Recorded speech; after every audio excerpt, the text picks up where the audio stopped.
వరధరం విష్ణుం శశివర్ణం చతుర్భుజం ప్రసన్నవదనం ధ్యాయేత్ సర్వవిఘ్నోపశాంతయే. తండ్రి వధకో నిండు కోపంగాని సత్యభామ సత్వరంగా రథము ఎక్కి వారణావతం జని కృష్ణ భగవానుడికి అన్నిచ్చుటకు సహింపలేక శతధన్వుడు మా తండ్రిని వధించెను. మరియు ఏమని ప్రభరచే ముల్లోకంలో అంధకారము పటాపంచలగును అట్టి శమంతకమణిని కూడా హరించెను. ఇది నీకు చేసిన పరాభవమే, కావున కర్తవ్యం ఇప్పుడే ఆలోచింపమని కృష్ణునితో పలికెను.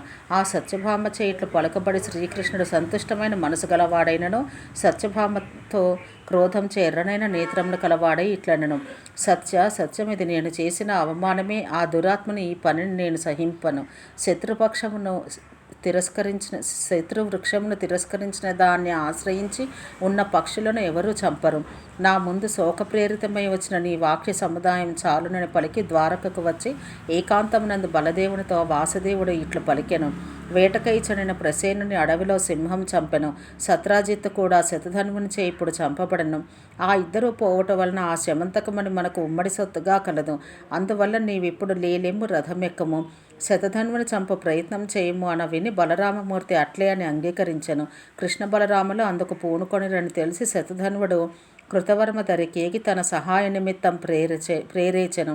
అప్పుడు కృతవర్మ, నేను బలదేవ వాసుదేవులతోడ విరోధమునకు చాలను అన అక్రూరుని ప్రేరేపించెను. ఇతడును ఇట్లనియను. అతడు అడుగును తట్టిన మాత్రమే జగత్రయము కంపించును. ఆ అమరవైరుల అంగనులకు వైధవ్యం కూర్చును. ప్రజల రిపు చక్రమునకు అప్రతిహతమైన చక్రాయుధమును తాల్చు ఆ చక్రితోనూ అల్లల్లన ఒక ఇంత కనుదెరచి చూచినంతన నరి బలమున్ చెక్కివైచినట్టి ప్రబల శత్రు మదవారణములం బలిమై ఓడించుటలో వెలువరించబడిన మహామహిమము గల హలాయుధం గల హరితోడను పోరుటకు అఖిల జగద్వంజులకు బృందారకులలో కూడా ఒక్కడను సమర్థుడు లేడు. నేనెక్కడ, అందుచే మరొక్కని శరణు కోరము అన్న శతధన్వుడు, నాకు రక్షణ ఇచ్చుటకు నిన్ని అసమర్థునిగా భావింతువేని, ఇదిగో ఈ మణిని జాగ్రత్తగా భద్రపరపము అనగా అతడు, అంత్యావస్థలో కూడా నీవు ఇంకొకనికి ఇది తెలుపనందువేని, దీన్ని నేను తీసుకొందును అనెను. అతడట్లే అని అక్రూరుడు ఆ మణిని చేకొని శతధన్వుడును వేగం గల నూరాడముల లేక కొనిపోగల గుర్రమెక్కి అటు నుండి తరలెను. శమంతకోపాఖ్యానము. శైబ్య సుగ్రీవ మేఘ పుష్ప వలాహకములనడి 4 గుర్రములు పూంచిన రథమందు బలభద్ర వాసుదేవులు ఎక్కి శతధన్వుని తరుముకొని పోయిరి. అతడు ఎక్కిన గుర్రము నూరాడముల పరువెత్తి చని మిథిలానగర ఉపవన ప్రాంతమున ప్రాణముల వాసను. శతధన్వుడు వాణ్ణి వదిలి పాదచారి అయి పరిగెత్తను. అప్పుడు కృష్ణుడు బలరామునితో, నీవు ఈ రథము మీద ఇక్కడనే ఉండము, నేను పాదచారిన ఈ పదాతియగు ఈ అధముని వెంబడించి కూల్చివత్తును. ఈ ప్రాంతం నందు ఇబ్బందులు భయంకరమైనవి చాలా గలవు. నీవి గుర్రములను దీన్ని దాటిపోనీకమని బలరాముడు అట్లే అని రథమందే ఉండను.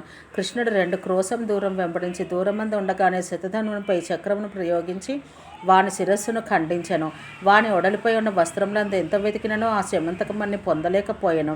అంతటా వచ్చి బలభద్రునితో, శతధన్వుని మనం వృధాగా కూల్చితిమి, సర్వజగములందు సారమైన ఆ మహారత్నం దొరకలేదు అని చెప్పగా ఆ మాటలు విని బలరాముడు కోపంతో కృష్ణుని గూర్చి, చీచి, నీవు దురాశకు వసుడవైతివి, తమ్ముడవని సైచితిని, నీ దారిని నీవు పొమ్ము, ద్వారకతో కాని నీతో కాని బంధువులతో కాని నాకు పని లేదు, నీ మాయాశపథములు చాలు అని కసిరి కృష్ణునిచే బతిమాలబడి ఆట నిలవక విదేహ రాజనగరం ప్రవేశించను. జనకరాజు అర్ఘ్యపూర్వక్రమంగా అతని ఇంటిలో ప్రవేశపెట్టబడను. అతడు అక్కడనే ఉండను. వాసుదేవుడు ద్వారకకు ఏతెంచెను. బలభద్రుడు జనకునింట ఉన్నంత వరకు దుర్యోధనుడు గదాయుద్ధం అతని కడ అభ్యసించను. 3 ఏండ్ల తరువాత బభ్రువు ఉగ్రసేనుడు మున్నగాగల యాదవులు శమంతకమణిని కృష్ణుడు అపహరించలేదని తెలుసుకొని విదేహ నగరికి ఏగి వారు బలదేవుని విశ్వసింపజేసి ద్వారకకు తీసుకొని వచ్చిరి. అక్రూరుడును ఆ ఉత్తమమని ప్రసవించ సువర్ణ సంపదచే భగవద్ధ్యాననిష్ఠుడై నిర్విరామంగా యజ్ఞములు చేసెను. 62 ఇట్లా మణి మహిమచే అక్కడ ఆపదల దుర్భిక్షం మసూచి మరణములు లేవయ్యను. అవ్వల అక్రూరుని వైపు వారగు భోజులచే సత్వతుని ప్రపౌత్రుడు చంపబడ భోజులతో కూడా అక్రూరుడు ద్వారకను విడిచి వెళ్ళిపోయాను. ఆ వెళ్ళిన నాటి నుండి అక్కడ ఆపదలు, కరువు, ఘాతుక మృగభయము, అనావృష్టి, మహామారి మొదలైన ఉపద్రవములు ఏర్పడను. అంత బలరామ ఉగ్రసేనులతో యాదవులు ఆలోచన చేసిరి. భగవంతుడు కృష్ణుడు ఈ ఉపద్రవములు ఏర్పడటం గురించి ఆలోచించవలైనన అంధకుడు అను యదువృద్ధుడు అక్రూరుని తండ్రి స్వఫల్గు ఎచటెచట ఉండునో అక్కడక్కడ దుర్భిక్ష, మారిక, అనావృష్ట్యాది ఉపద్రవములు ఉండవని చెప్పెను.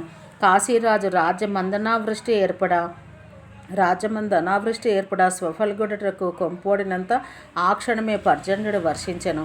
కాశీరాజు భార్య గర్భమందు మున్నొక కన్య ఉండెను. ప్రసూతి సమయం పూర్తి అయినను ఆ శిశువు గర్భం నుండి వెలువడి రాకుండెను. ఇట్లు 12 ఏండ్లు అయ్యెను. అప్పుడు ఆ కాశీరాజు గర్భమందున్న శిశువుతో, పుత్రి, ఎందువల్ల నీవు పుట్టవు? వెడలి రమ్ము, నీ మోము చూడగోరుచున్నాను. ఈ మీ అమ్మని ఎందుకు చిరకాలం శ్రమ పెట్టెదవు? అన ఆ గర్భమందున్న ఆ ఆడ శిశువు తండ్రి, దినదినం ఒక్క గోవును బ్రాహ్మణునికి ఇత్తువేని ఇక 3 ఏండ్లకి ఈ గర్భమును వెలువడి వత్తును అని పలకగా, దాన్ని విని ఆ రాజు ప్రతిదినము విప్రునికి గోవును ఇచ్చుచుండెను. ఆ పిల్లయు చెప్పిన సమయానికి జనించెను. అందుకే ఆమెకు తండ్రి గాంధిని అని పేరు పెట్టెను. ఆ గాంధిని ఇంటికి ఏతించిన స్వఫల్గునకు తనకు ఉపకారి అయిన వానికి అర్ఘ్యమైన ఆ కన్యకు దానం చేసెను. ఆ ఫల్గునకి అక్రూరుడు జన్మించెను. అతని పుట్టుక ఇటువంటి గుణవంతులైన మిథునం నుండి అయినది.